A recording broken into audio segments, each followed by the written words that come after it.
오늘 시편 15편 1절로 5절 말씀입니다.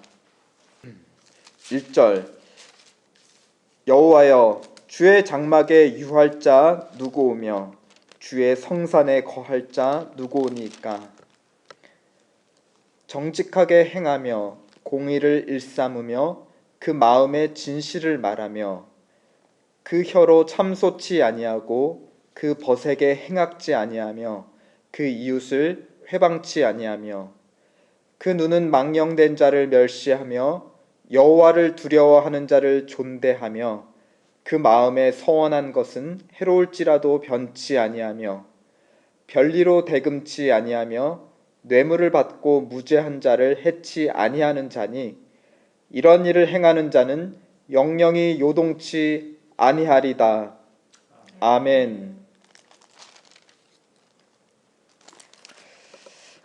오늘 시편은 자격을 묻는 질문으로 시작하고 있습니다. 1절에 주의 장막에 유할 자 누구며 주의 성산에 거할 자 누구오리까. 이 1절을 보니까 하나님의 주거 변화가 눈에 띄는데요.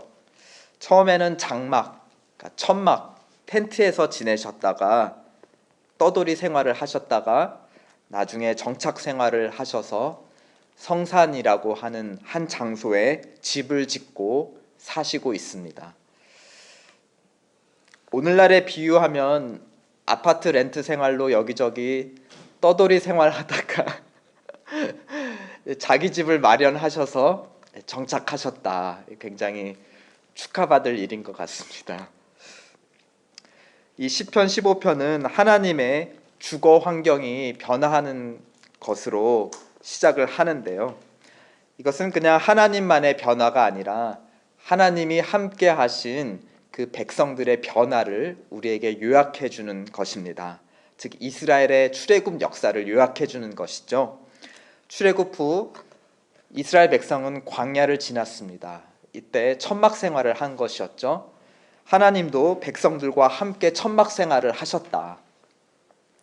또 광야에서 이제 약속의 땅에 정착했을 때 하나님은 또 백성들과 함께 정착하셨는데 예루살렘의 시온산에 정착을 하셨다는 것입니다. 그러면 성막을 중심으로 하나님과 동거했던 백성된 자격과 그 다음에 이후에 좀 삶이 더 좀 펴져서 성전을 중심으로 하나님과 동거하는 백성의 자격 좀 어떻게 달라졌을까요? 더 좋은 집에 하나님과 함께 살려면 더 높은 자격이 요구되지는 않을까요? 그렇죠. 아파트에서 새빵살이 할 때는 서로 이렇게 보듬어주고 국률하게 여기다가 좀 이제 좋은 집에 형편이 나아지면 좀 이렇게 싸우고 좀 그러는 경우들이 덜 없지 않아 있습니다. 하나님은 이제 더 좋은 집에 살게 됐으니까 동거하는 백성들에게 더 높은 조건을 요구하시는 걸까? 우리 이제 2절부터 5절까지 총 11가지의 동거 조건이 제시되어 있는데요. 따로 자격을 구분하고 있지 않습니다. 그러니까 천막에 살 때 자격 조건과 이제 정착 주택에 살 때 성전에 동거할 때의 그 자격 조건이 따로 나눠져 있지 않습니다. 같은 조건, 그러니까 천막에서나 좋은 이제 성전에서나 같은 동거 조건을 하나님께서 제시하고 계시다. 이것은 몇 가지를 좀 시사해 주는데요. 첫 번째, 하나님은 신실하시다. 광야에서 고생하며 살 때나 또 젖과 꿀이 흐르는 땅에서 정착된 집에서 살 때나 하나님은 그 성품이 동일하시고 같은 조건, 렌트비를 더 올리시거나 이러지 않으시고 같은 조건을 백성들에게 제시하신다. 한결 같으시다. 상황의 변화에 상관없이 그 백성을 대하는 하나님의 자세는 동일하시다. 또 그만큼 여기 11가지 조건이 얼마나 엄격한지 얼마나 엄중한 조건인지를 우리에게 시사해 줍니다. 상황에 따라서 이렇고 상황에 따라서 저럴 수 있는 조건이 아니라 상황에 상관없이 백성들에게 요구하시는 조건이니까 그만큼 굉장히 엄중한 것, 우리가 귀 기울여 들을 가치가 있는 것입니다. 그러니까 허투루 말뿐인 조건이 아니라는 것이죠. 그 유대인들의 탈무드에는 이 시편 15편 안에 그 구약에 제시된 613가지 총 613가지의 계명이 이 시편 15편 안에 다 요약되어 있다고 가르치고 있습니다. 그만큼 유대인들에게 이 시편 15편은 굉장히 중요한 시편으로 여겨지고 있다는 것입니다. 근데 11가지 조건, 2절부터 5절까지의 그 동거 조건 조건을 보니까 일정한 좀 패턴이 있습니다. 2절에 보면 해야 될 것이 나와 있고요. 3절에는 하지 말아야 될 것이 나와 있고, 또 4절에는 다시 해야 할 것이 제시되어 있고, 5절에는 또 다시 하지 말 것, 해야 할 것과 하지 말 것이 이렇게 서로 짝지어 가지고 연결되어 있습니다. 즉 우리가 하나님 앞에서 해야 될 것만 신경 쓸 게 아니라 또 하지 말아야 될 조심한 것들도 있다. 또 하지 않도록 조심할 것만 충분한 게 아니라 어떻게 하죠? 적극적으로 열심을 내어서 해야 되는 것도 있다는 것. 그러니까 하지 말아야 될 것과 해야 될 것을 반복해서 양극단을 제시함으로써 우리 모든 삶의 영역에 있어서 우리가 해야 될 것들을 하나님이 제시하고 있다는 것입니다. 하나하나 좀 자세히 살펴볼까요? 2절 해야 될 것, 무엇을 해야 되나요? 정직, 공의, 진실. 그렇죠. 이러한 것들은 하나님의 기본 성품입니다. 그 백성들을 대하시는 하나님의 기본 성품이 정직이고 공의이고 진실입니다. 반대로 3절에 하지 말아야 될 것, 참소, 행악, 그 다음에 회방하는 것들입니다. 이거는 반대로 누구의 성품일까요? 이건 하나님의 성품이 아니라 바로 우리가 이제 성경을 읽으면 밝히 알겠지만 이것은 기본적으로 하나님의 대적 세력인 사단의 기본 성품입니다. 4절을 보니까 또 해야 될 것 나와 있는데요. 망령된 자를 멸시하라. 반대로 하나님을 두려워하는 자를 존대해라. 그리고 마음에 서운한 것은 손해를 보더라도 끝까지 지켜라 하고 있습니다. 여기서 망령된 자는 멸시하고 하나님을 두려워하는 자는 높이라는 것을 보니까 망령되다라는 의미는 결국은 어떤 자이죠? 그 짝지어지는 것에 비추어서 비교해서 하나님을 두려워하지 않는 자가 바로 망령된 자, 즉 위에 3절에서 참소하고 행악하고 회방하는 사단의 성품대로 살아가는 자, 그 사람이 망령된 자. 그렇죠? 그러한 자를 멸시하고 반대로 하나님을 두려워하는 자를 존대해라. 하나님을 두려워한다는 것은 또 마지막에 제시된 선한 것을 끝까지 지키는 것하고도 관련이 있죠. 하나님과 약속한 것을 엄중하게 여기고 내가 어떤 손해를 보더라도 그것을 끝까지 지키는 것, 그것이 하나님을 두려워하는 자의 한 단면인 것이죠. 그렇죠? 5절을 보니 다시 하지 말아야 될 것이 있습니다. 이자를 받지 말아라. 또 뇌물을 받지 말아라.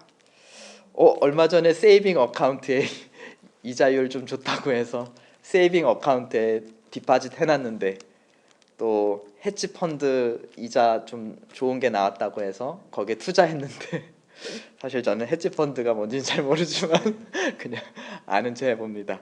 어쨌든 이자를 받지 말라. 내가 이자 받는 거 이거 잘못된 건가? 이거 빨리 돈을 빼야 되는 건가?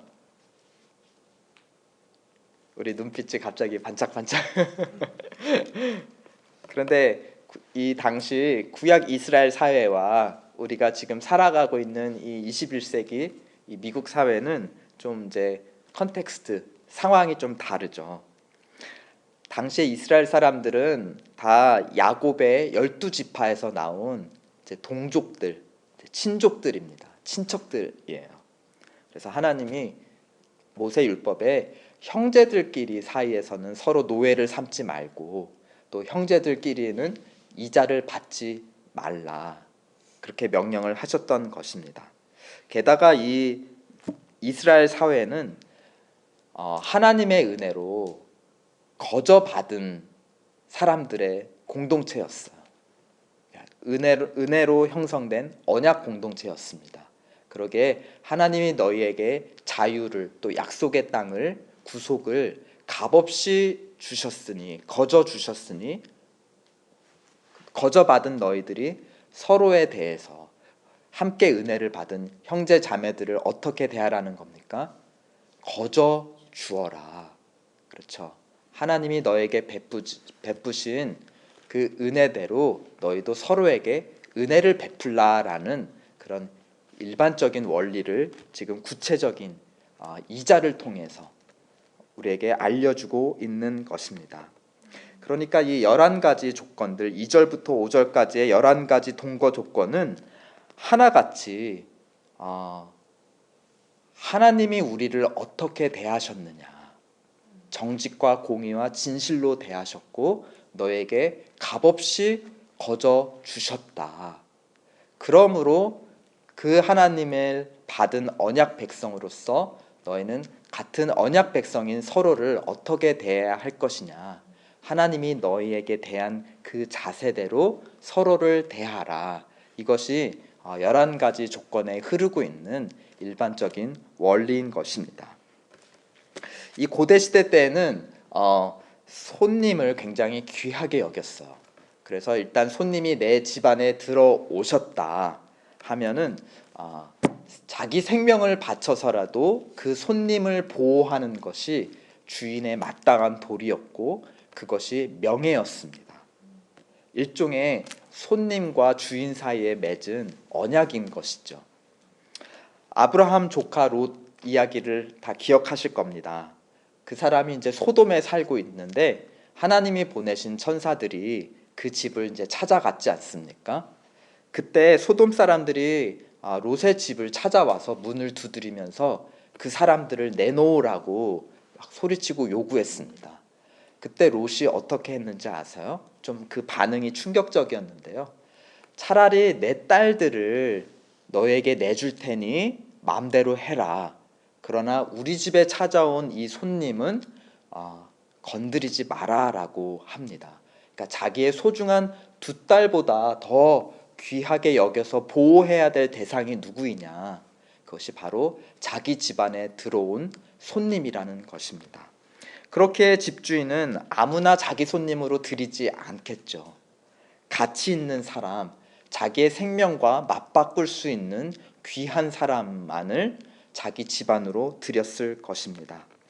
지금 이 15편은 어떠한 장면이냐?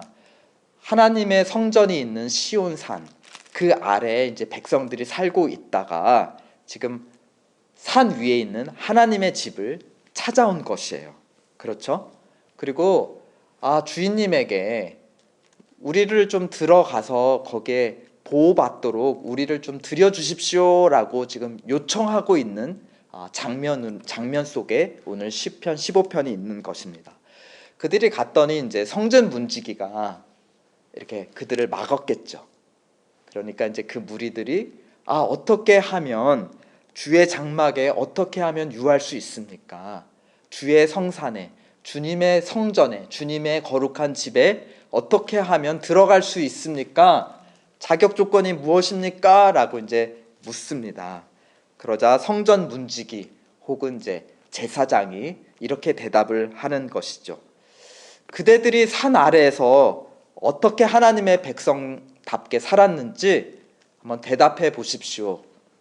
하나님께 거저 은혜를 받은 대로 서로에게 그 긍휼, 은혜를 베풀었다면 당신은 들어올 수 있습니다. 우리 주인과 닮은 삶을 살았다면 당신은 우리 주님의 귀한 손님으로 들어오실 수 있습니다. 라고 지금 11가지 조건을 대답해주고 있다는 것입니다. 우리는 살면서 다른 사람에게 그 사람이 내게 한 만큼 그대로 돌려주기가 굉장히 십상입니다. 그게 부담도 덜 되고 실망도 덜 되죠. 누군가에게 이만큼 받았고 다음에 그 사람한테 돌려줄 기회가 있으면 덜 주면 욕먹을 것 같고 더 줘도 부담을 줄 것 같고, 그렇죠? 좀 비슷한 거 맞춰서 우리가 돌려주기가 십상입니다. 이에는 이, 눈에는 눈, 그 원리가 고대 시대 때나 또 우리 시대 때나 편만합니다. 그런데 오늘 본문은 다른 비교 대상, 다른 기준을 소개하고 있는 것이죠. 보이는 이웃이 아니라 보이지 않는 하나님을 우리에게 비교 대상으로 삼아라. 출애굽할 때, 또 광야를 지날 때, 또 약속의 땅에 정착할 때 하나님이 너에게 베푸신 것을 보아라. 그것을 기준으로 삼아라. 그리고 그것을 너희 이웃에게 돌려주어라. 그러므로 그 이웃에게 하나님이 너에게 어떠한 것을 베푸셨는지, 또 하나님이 어떠한 분이신지 너희 이웃에게 보여라, 증거해라 라고 우리에게 가르치고 있습니다. 예수님도 마태복음에서 이런 말씀을 하셨는데요. 너희가 너희를 사랑하는 자를 사랑하면 무슨 상이 있으리요? 세리도 이같이 아니하느냐?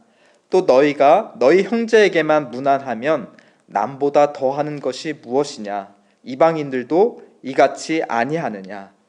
그러므로 하늘에 계신 너희 아버지의 온전하심과 같이 너희도 온전하라. 하나님의 온전하신 사랑을 경험한 자만이 비로소 원수까지도 넘치도록 사랑할 수 있다라는 것입니다. 우리의 힘만으로 원수를 사랑하는 것이 아니라 마지막이 열쇠예요. 하늘에 계신 너의 아버지의 온전하심 같이 너희에게 온전하게 베푸셨고 그 온전함을 경험했다면 그 조건 위에 너희가 원수를 사랑할 수 있다. 너희가 특별한 것이 무엇이냐? 원수를 사랑한 것만이 특별한 것이 아니라 그 앞서서 하나님의 온전하심을 목도하고 경험한 것, 그것이 우리의 본질적인 차이라는 것입니다. 오늘 시편 마지막 절은 이렇게 맺습니다. 이런 일을 행하는 자는 영영이 요동치 아니한다. 온전하신 하나님의 은혜를 경험한 대로 그 이웃에게 은혜를 베푼 자, 그 사람은 집주인이신 하나님께서 자기 집에 귀한 손님으로 언약 백성으로 들여주시고 일단 자기 천막 안으로, 자기 집 안으로 들어온 손님은 어떻게 하신다? 자기 목숨을 바꾸시는 한이 있더라도 영원토록 보호해 주실 것이다. 그러한 능력이 있으신 하나님이시고 집주인이시다라고 증거합니다. 오늘도 하나님의 참 사랑, 온전하신 은혜를 새롭게 누리는 하루가 되도록 우리 기도합시다. 또 그래서 만나는 자마다 나의 째째한 사랑이 아니라 하나님의 온전하신 사랑을 그 이웃에게 증거하는 하루가 되도록 기도합시다. 그래서 오늘 우리를 통해서 우리가 드러나는 것 아니라 우리를 온전하게 보호하시는, 영영토록 보호하시는 하나님이 증거되도록 서로를 위해 기도합시다. 아멘. 이것을 위해서 우리 함께 기도하시겠습니다.